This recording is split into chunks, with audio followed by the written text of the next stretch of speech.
मी phone करणार नाही. आम्ही कुठे चुकत असलो तर येऊन आमच्याला सांगावं की नितेशजी तुम्ही चुकताय, निलेशजी तुम्ही चुकताय, चला आपण ह्या गोष्टी तुम्ही सुधारा, हेही करणार नाही. पण सतत आमच्या सगळ्यांमध्ये भांडण लावणं, काड्या लावणं, काड्या टाकणं, हे सतत काही लोकांचं सतत काम सुरू आहे.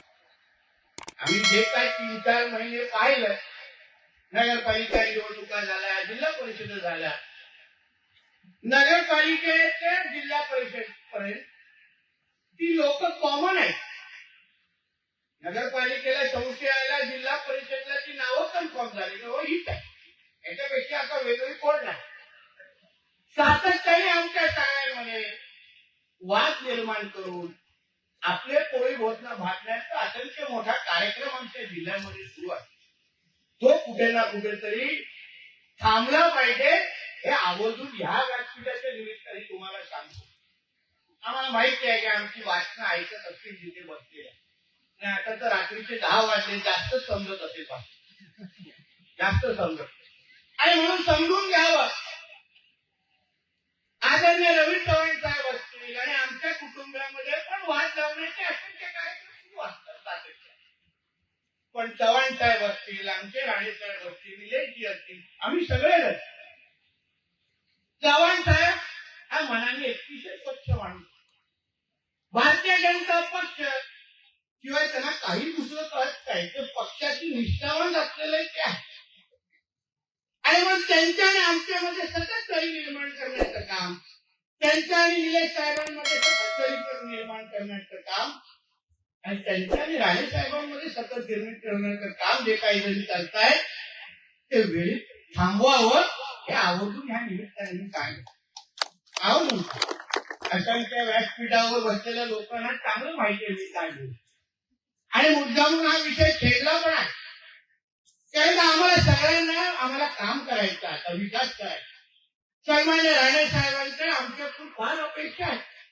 आम्ही विधिमंडळात जात असताना, मंत्रिमंडळात जात असताना, निलेशजी असतील, मी असतील, सगळे कार्यकर्ते ज्या ज्या पदावर आहे, पक्ष चालवत असताना, जिल्हा बँक चालवत असताना, जिल्हा परिषद चालवत असताना, प्रत्येकाला मार्गदर्शन करण्याचं काम राणे साहेब करतायत. शेवटी निलेशजींनी म्हणजे सांगितलं, सिंधुदुर्गाची जनता आणि राणे साहेब हे अतूट नातं आहे, आणि आम्ही सगळेजण फक्त ते नातं जोपासलं आणि घट्ट करण्याचं काम आम्ही फक्त करतो. आम्ही कोणा दुसऱ्याच्या नात्याच्या मध्ये येऊ शकत नाही, प्रयत्नही करू शकत नाही.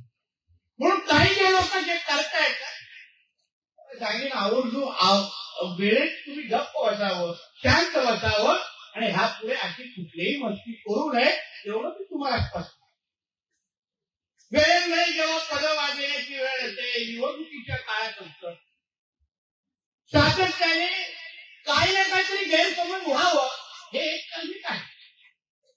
आणि ते पाहिल्यानंतर असं वाटतं आता तर पुढे 4 वर्ष तर निवडणुकाच नाही, आता काय चर्चा करणं किंवा काही गोष्टी करण्यासाठी तसं आम्हाला मोकळी नाही, 4 वर्ष आहेत.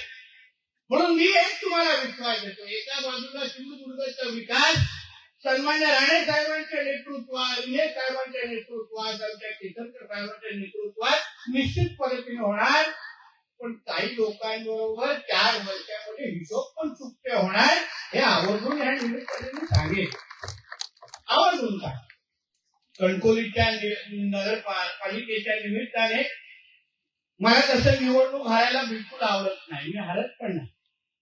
पण कणकवलीचा निकाल लागल्यानंतर काही वेळ दुःख झालं, पण त्यानंतर एक बरं वाटलं की माझा पराभव झाला असला तरी तो निलेश राणेंच्या बरोबरच्या समोर झाला, मला काही प्रॉब्लेम नाही. शेवटी राणे यांच्या समोर राणे जिंकत असतील तर काय प्रॉब्लेम आहे त्याला.